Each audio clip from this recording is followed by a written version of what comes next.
काम एव क्रोध एष रजो गुणसमुद्भवाः महाशनो महापात्मा विद्धयेनमिह वैरिणम्. काम क्रोध ह्या विषयावरच जास्त उभी आलेली आहे, जास्त संदर्भ आलेला आहे, जास्त वर्णन आलेलं आहे.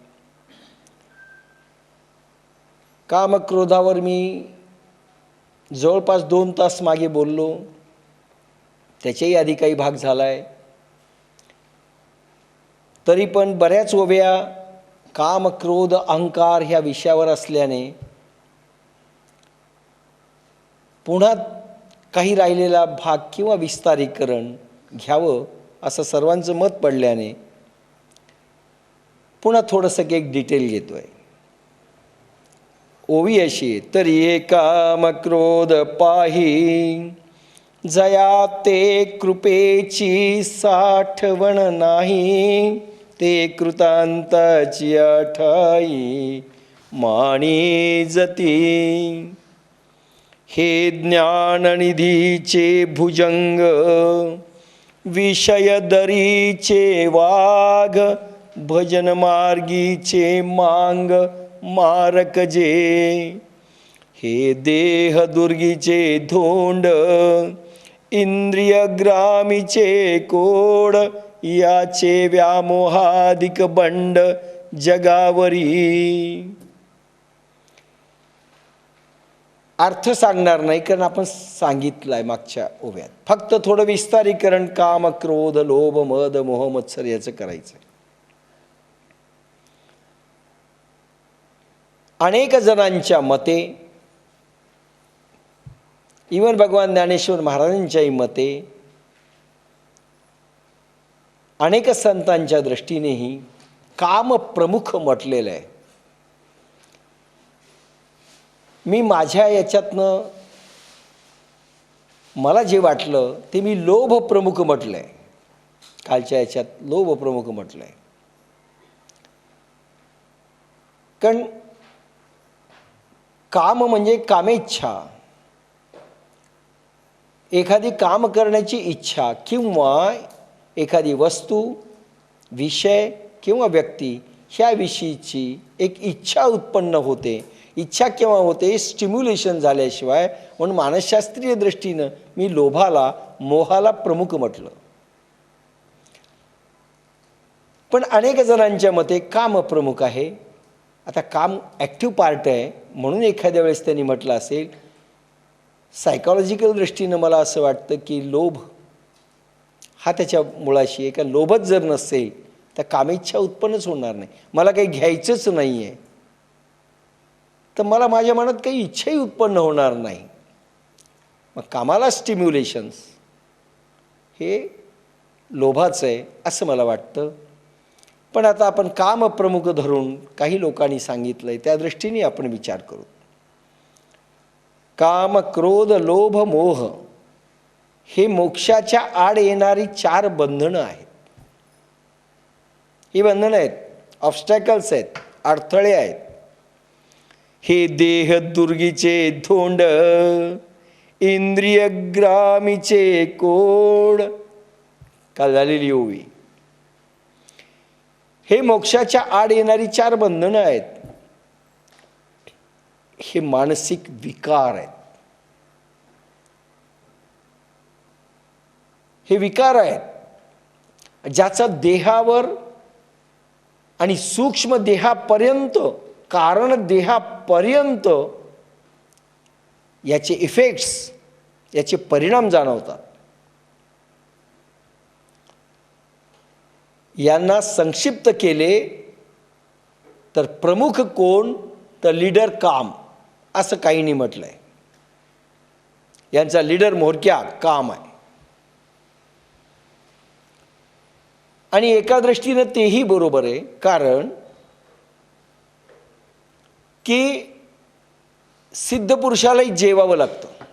भुकेची इच्छा उत्पन्न होते, त्यालाही काम करावे लागतं. त्याला इच्छा उत्पन्न होतेच, तरी ती कामेच्छा म्हटलेली नाही आहे. त्याचं कारण काय सांगितलेलं आहे किंवा पुन्हा सांगूत आपण.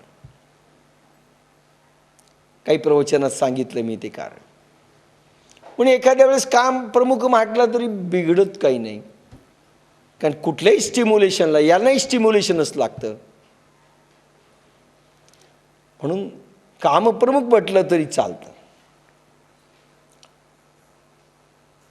कारण काम जेथे असतो तेथे मोह निर्माण होतो.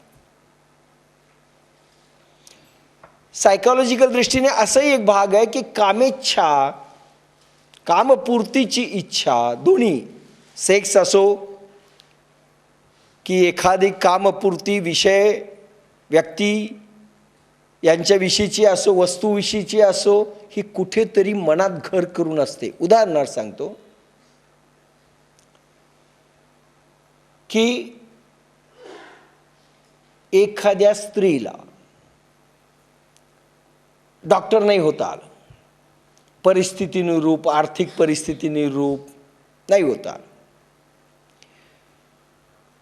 मुलीच्या मध्ये ती उतरवते, स्वप्नपूर्ती पूर्ण करण्याकरता तिची इच्छा असते की तिने डॉक्टर व्हावं, म्हणून चिडते ती.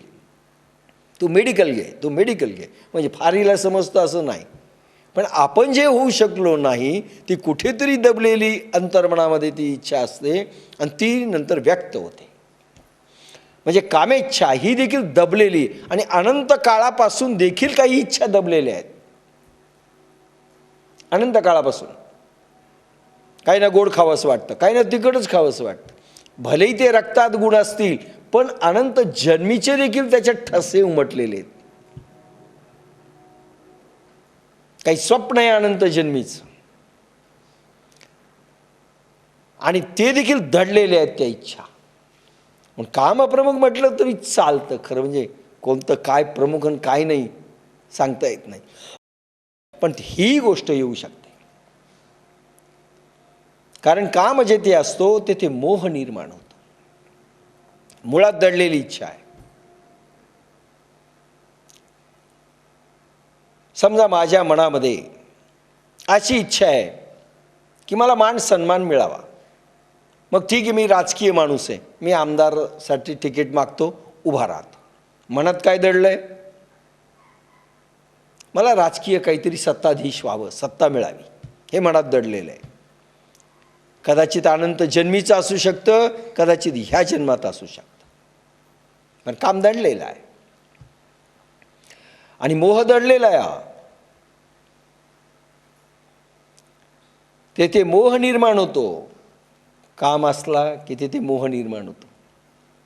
एखादी वस्तू दिसली बाजारात, आपल्याजवळ बजेट किती याचा विचार चालत नाही, मग उधार पाधार घेऊन ते इतक्या दिसत्यात त्या वस्तू.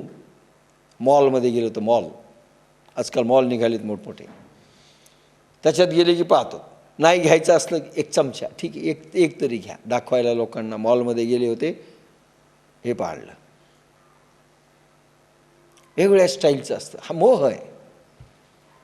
पण त्याच्या मागेही एक दृष्टी काय आहे? मला कोणाला तरी दाखवायचं आहे, म्हणून मोह आहे. मला जरा प्रदर्शन भरवायचं आहे. का पुण्याला गेले तुम्ही काय आणलं? मग दाखवायचं, हे पहा, हे आणलं.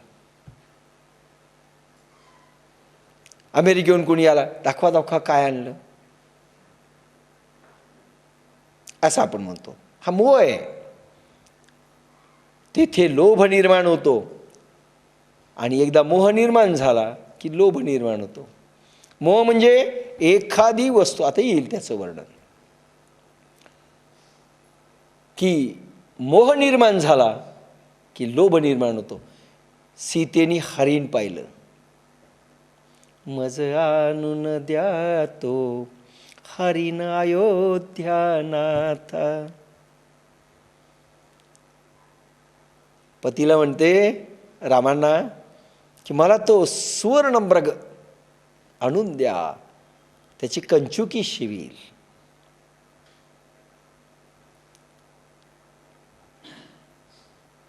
कोणी कोणी म्हटलं रामाच्या काळात कंचुकी नव्हत्याच, ब्लाऊज नव्हते, नव्हते तर मग म्हणजे आणून द्या. कशा करता हरिणाचं ते कातडं पाहिजे होतं? मग शिवण्याकरता.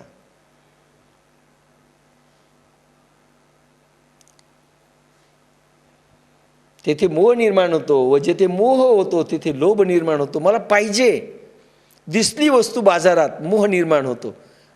आणि मोह निर्माण झाला की घ्यावंसं वाटतं, म्हणजे लोभ निर्माण होतो. व ह्यामध्ये कोणी बाधा बनले तर क्रोध जन्म घेतो. कोणी म्हणलं नाही घ्यायचं, तुला काय कळतं, घ्यायचं नाही म्हणजे झालं, राग येतो. मूळ बिमारी काम आहे.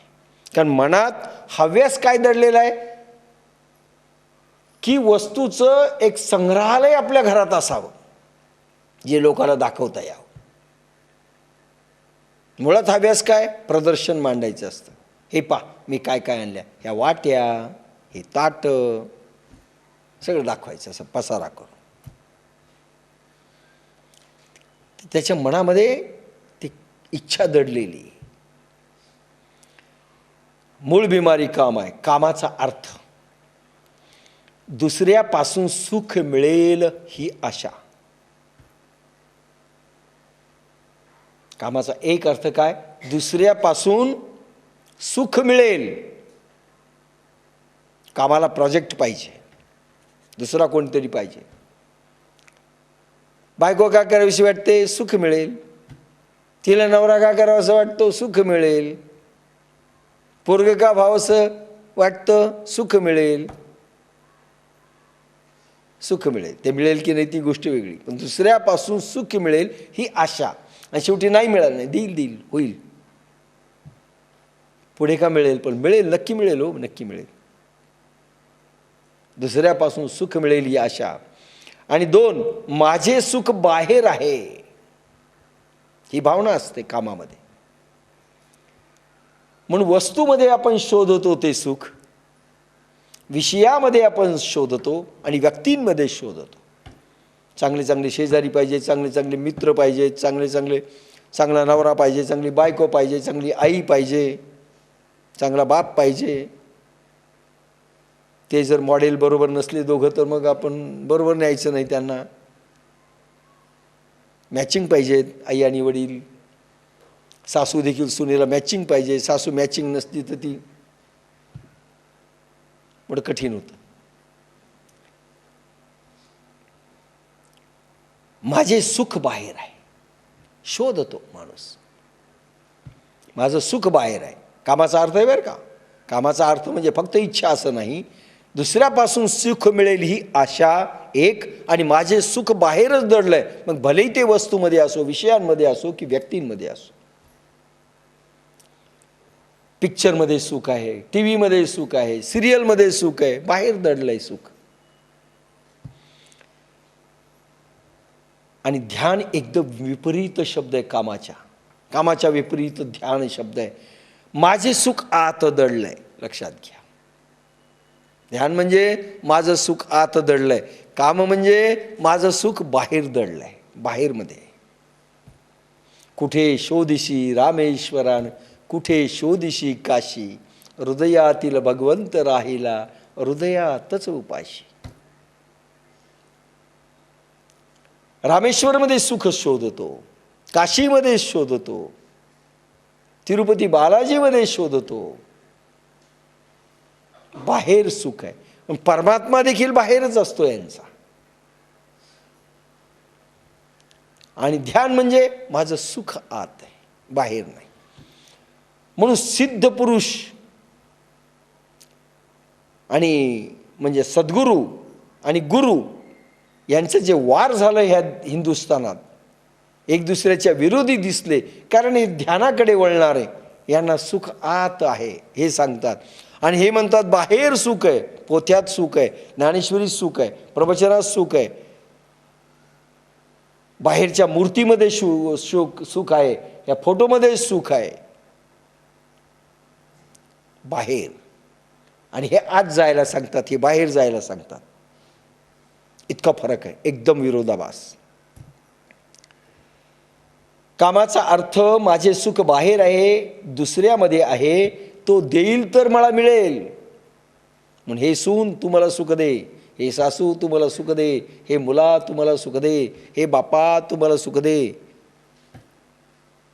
तो देईल तर मिळेल ही भावना आहे. म्हणून आशा आहे. मला कोणी विचारत नाही. का? मला वाटतं जे दिसतात ना मला, त्यांच्याजवळ सुख नावाची वस्तू आहे आणि त्यांनी आपल्याला द्यावी. सगळे दलिंदर आहे ते नंतर कळतं. कोणाजवळच काही नाही. तो देईल तर मला मिळेल. मी एकटा असेल तर सुख मिळू शकत नाही अशी भावना झालेली.